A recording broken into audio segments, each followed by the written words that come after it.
ముందుగా విజయం సాధించినటువంటి తెలుగుదేశం పార్టీని అభినందిస్తా ఉన్నాను. ప్రజలు మీపై పెట్టిన బాధ్యతను, మీపై ఉంచిన నమ్మకాన్ని నిలబెట్టుకుంటారని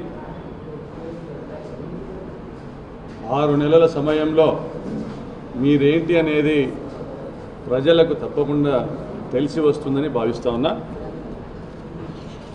మరి గెలుపు ఉత్సాహంలో కావచ్చు, లేదా తమ ఒరిజినాలిటీ బయటపెట్టుకోవడం కావచ్చు, 4వ తేదీ ఫలితాలు ప్రకటించినటువంటి 4 గంటల్లో రాప్తాడు నియోజకవర్గంలో దాదాపుగా 27 సంఘటనలు జరిగాయి. దాడులు జరిగాయి, ఆస్తుల మీద దాడులు జరిగాయి, రాళ్ల దాడులు జరిగాయి, వ్యక్తుల మీద దాడులు జరిగాయి, భౌతిక దాడులు జరిగాయి, అనేక మంది ఆసుపత్రి పాలయ్యారు. రాజశేఖర రెడ్డి గారి విగ్రహాలు నేలగూలై. ఇవాళ గొర్రెండ్ల గ్రామంలో రాజశేఖర రెడ్డి గారి విగ్రహం కూల్చారు. ఇప్పుడు ఎస్కే యూనివర్సిటీలో కూడా రాజశేఖర రెడ్డి గారి విగ్రహాన్ని కూల్చుతూ ఉన్నారు. అనేక గ్రామాల్లో వైఎస్ఆర్ కాంగ్రెస్ పార్టీ కార్యకర్తల మీద, ప్రజల మీద దాడులు జరుగుతూ ఉన్నాయి. నేను ఒకటే తెలియజెప్పాలనుకుంటా ఉన్నా. మీరిచ్చిన హామీలు నమ్మి మిమ్మల్ని గెలిపించుండొచ్చు, లేదా మాకంటే మెరుగైన పాలన అందిస్తారని ఆశించి మిమ్మల్ని గెలిపించుండొచ్చు. కానీ ఈ గెలుపును మీరు సద్వినియోగం చేసుకోకుండా ప్రతిపక్షాల కార్యకర్తల పైన దాడులు చేయడానికి మీరు ఉపయోగించుకుంటే ప్రజలన్నీ గమనిస్తారు. తప్పనిసరిగా ప్రజల్లో మీ మీద వ్యతిరేకత పెరుగుతుందని గమనించమని కోరుతా ఉన్నా. మరి ఈరోజు మీ గెలుపు మీ బలం అనుకోవచ్చు, నేనైతే అది వాపంటా ఉన్నా.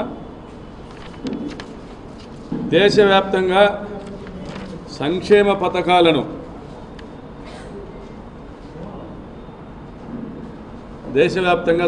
పథకాలను ఎవరూ అమలు చేయకుండా చూడాలనే ప్రయత్నంలో భాగంగానే నరేంద్ర మోడీ గారు చంద్రబాబు నాయుడు గారిని ఉపయోగించి అలవిగాని హామీలు ఇప్పించి ప్రజల్ని నమ్మించి 2,69,000 కోట్ల రూపాయలు నేరుగా ప్రజల ఖాతాల్లోకి వేసిన జగన్మోహన్ రెడ్డి గారిని ఓడించారు. ఇది ఒక పెద్ద కుట్ర. మరి 2,69,000 కోట్ల రూపాయలు 5 సంవత్సరాల కాలంలో పేదల ఖాతాల్లోకి వేసిన జగన్మోహన్ రెడ్డి గారినే ఓడిస్తే ఈ దేశంలో ఏ రాష్ట్ర ప్రభుత్వం కూడా సంక్షేమ పథకాలు ఇవ్వాలనేసి ఆలోచన చేయదు. కాబట్టి ప్రజాధనాన్ని ప్రజలకు పంచకుండా ఈ దేశవ్యాప్తంగా ఉన్నటువంటి బీజేపీ ప్రభుత్వాలు కావచ్చు, కేంద్ర బీజేపీ ప్రభుత్వం కావచ్చు, అభివృద్ధి పేరుతో దోపిడీకి తెరలేపవచ్చనేటువంటి ఒక కుట్రలో భాగంగానే ఈ సంక్షేమ పథకాల ప్రభుత్వాన్ని పడగొట్టారని నేను భావిస్తా ఉన్నా. మరి 2,69,000 కోట్ల రూపాయల పథకాలు ఇచ్చిన జగన్మోహన్ రెడ్డి గారినే ఓడించిన ఈ ప్రజలు రేపొద్దున ఎంత చేసినా మళ్ళీ ఓడిస్తారు కదా అన్న ఒక ఆలోచనతో చంద్రబాబు నాయుడు ఆ సంక్షేమ పథకాల జోలికే వెళ్లకుండా ఉండబోతా ఉన్నాడు. ఆయన అమరావతి పేరుతోనో అభివృద్ధి పేరుతోనో దోపిడీకి తెరలేపబోతా ఉన్నాడు. ఉద్యోగుల్ని మోసం చేయబోతా ఉన్నాడు, నిరుద్యోగుల్ని మోసం చేయబోతా ఉన్నాడు. జగనన్న కంటే అధికంగా సంక్షేమ పథకాలు ఇస్తాడు. 1,500 రూపాయలు ప్రతి ఒక్క మహిళకు అందజేస్తాడు. సత్వరమే 4,000 రూపాయల పెన్షన్ ఇస్తాడు. జూలై 1వ తేదీన 7,000 రూపాయలు ఇస్తాడు. ఇంట్లో ఎంతమంది పిల్లలుంటే అందరికీ అమ్మఒడి ఇస్తాడు. మరి బస్సుల్లో ప్రయాణం ఉచితంగా చేయనిస్తాడు. 3 సిలిండర్లు ఇస్తాడని నమ్మినటువంటి పేదలు మరి వీటన్నిటికీ అయ్యేటువంటి ఈ ఖర్చును గురించి తెలిసిన చంద్రబాబు మోసం చేస్తాడని భావించలేదు కాబట్టి నమ్మి ఓట్లేశారు. మరి వారికి ఈ పథకాలు ఇస్తాడా? ఉద్యోగులకు వెంటనే ఐఆర్ ప్రకటిస్తాడా, పిఆర్సీ ఇస్తాడా, సిపిఎస్ రద్దు చేస్తాడా, మరి ఇవన్నీ కూడా ఉద్యోగులకు సంబంధించినటువంటి సమస్యలు పరిష్కరిస్తాడా, 20 లక్షల ఉద్యోగాలు ఇస్తాడా, ఇవ్వలేకపోతే 3000 నిరుద్యోగ వృత్తి ఇస్తాడా, ఇవన్నీ కూడా వేచి చూడాల్సిందే. కాబట్టి ఒక 6 నెలల పాటు మనమందరం ఎదురు చూడాల్సిందే, అవకాశం ఇవ్వాల్సిందే. చంద్రబాబు నాయుడు గారు కానీ ఆయన ప్రభుత్వం కానీ ఒక అల్లావుద్దీన్ అద్భుత దీపాన్ని ఏమైనా తీసుకొస్తుందా, ఒక అక్షయ పాత్రని ఏమైనా తీసుకొస్తుందా, మరి మనమంతా కూడా ఎదురు చూడాల్సిందే. ఈ పథకాలన్నీ అమలు చేయాలని కోరుకోవాల్సిందే. అభివృద్ధి కార్యక్రమాలు వాళ్ళు హామీ ఇచ్చినటువంటి అభివృద్ధి కార్యక్రమాలు వాళ్ళు అమలు చేయాలని కోరుకోవాల్సిందే. అమరావతి నిర్మాణం జరగాలని కోరుకోవాల్సిందే. మరి నిరుద్యోగుల సమస్యలు పరిష్కారం చేయాలని కోరుకోవాల్సిందే. కాబట్టి 6 నెలలు సంయమనం పాటించండి. వైఎస్ఆర్ కాంగ్రెస్ పార్టీ శ్రేణులకు నేను పిలుపునిస్తా ఉన్నా. ఈ జిల్లాలోని 14 మంది మేమందరము కూడా మీ వెంట ఉన్నాం. మనమందరం కూడా జగనన్న వెంట నిలబడదాం. మనం గత ప్రభుత్వము ఏర్పడినప్పుడు మనం గెలిచినప్పుడు ఒక మెసేజ్ ఇచ్చాం, ఒక వాయిస్ మెసేజ్ ఇచ్చాం, ఒక శాంతికి పిలుపునిచ్చాం. ఓటమి బాధలో నిరాశ నిస్పృహల్లో తెలుగుదేశం పార్టీ వాళ్ళు దాడులు చేసినా ఓర్చుకోండి, సహించండి, వీలైతే వారిని దగ్గర తీసుకోండి అని. అది మన నైజం. మరి ఈరోజు 3 రోజులుగా దాడులు జరుగుతూ ఉన్న జిల్లాలోని తెలుగుదేశం పార్టీ ఎమ్మెల్యేలు కానీ, పరిటాల సునీత కానీ, ఆ పార్టీ పెద్దలు కానీ దాడులు పాల్పడడం కరెక్ట్ కాదు, ఇది సరికాదు, ఇది ఆటవికం అనేటువంటి ఒక మాటను కూడా వాళ్ళ నోటి నుంచి ఉచ్చరించకపోవడం గమనించమని కోరుతా ఉన్నా. అయినా మీ వెంట మేమున్నాం. చట్టాన్ని నమ్ముదాం, పోలీస్ వ్యవస్థను నమ్ముదాం. ఎటువంటి దాడి జరిగినా కాగితం మీద కంప్లైంట్ ఇచ్చి వాట్సాప్లో పెట్టమని కోరుతా ఉన్నా.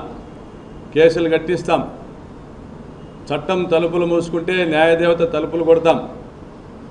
తప్పనిసరిగా ఎఫ్ఐఆర్లు చేయిస్తాం, కేసులు విచారణ జరిపిస్తాం. మిమ్మల్ని మేము కాపాడుకుంటాం. చట్టబద్ధంగా ప్రజాస్వామ్యయుతంగా పోరాడదాం. మరి అవకాశం ఇచ్చారు కాబట్టి ప్రజల నిర్ణయాన్ని గౌరవిద్దాం. అదేవిధంగా వారు మంచి చేస్తే కూడా స్వాగతిద్దాం, ఇచ్చిన హామీలని నిలబెట్టుకుంటే కూడా స్వాగతిద్దాం. మనకంటే మెరుగైన పాలన అందించినప్పుడు తప్పనిసరిగా మనం స్వాగతించాల్సిందే. దానికి 6 నెలల సమయం ఇద్దాం. అందరూ కూడా వైఎస్ఆర్ కాంగ్రెస్ పార్టీ శ్రేణులందరూ కూడా ముందు ఓటమి బాధ నుంచి బయటికి రండి. గెలుపోటములు దైవాధీనములు. ప్రజాస్వామ్యంలో గెలుపు సహజమే, ఓటమి సహజమే.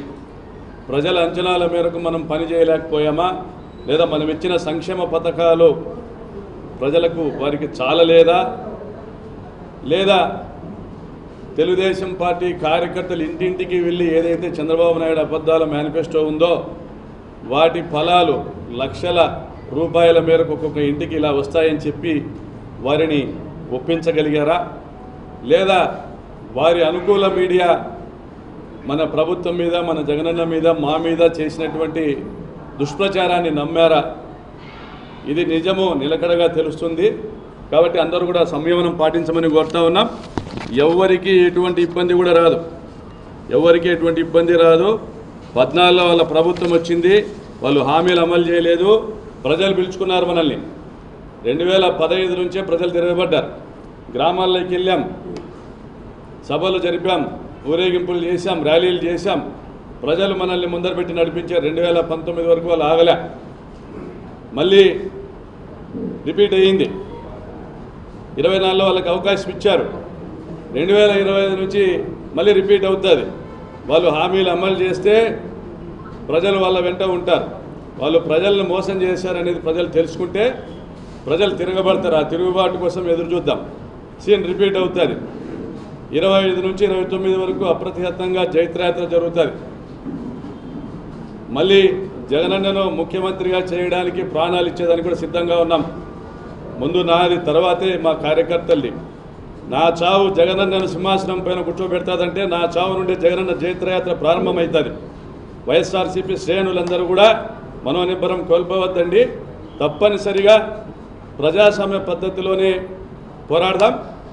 ఎక్కడ దౌర్జన్యాలు జరిగినా తక్షణం పోలీసులకు సమాచారం ఇవ్వండి. పోలీసులు స్పందించకపోతే నాకు సమాచారం అందజేయండి.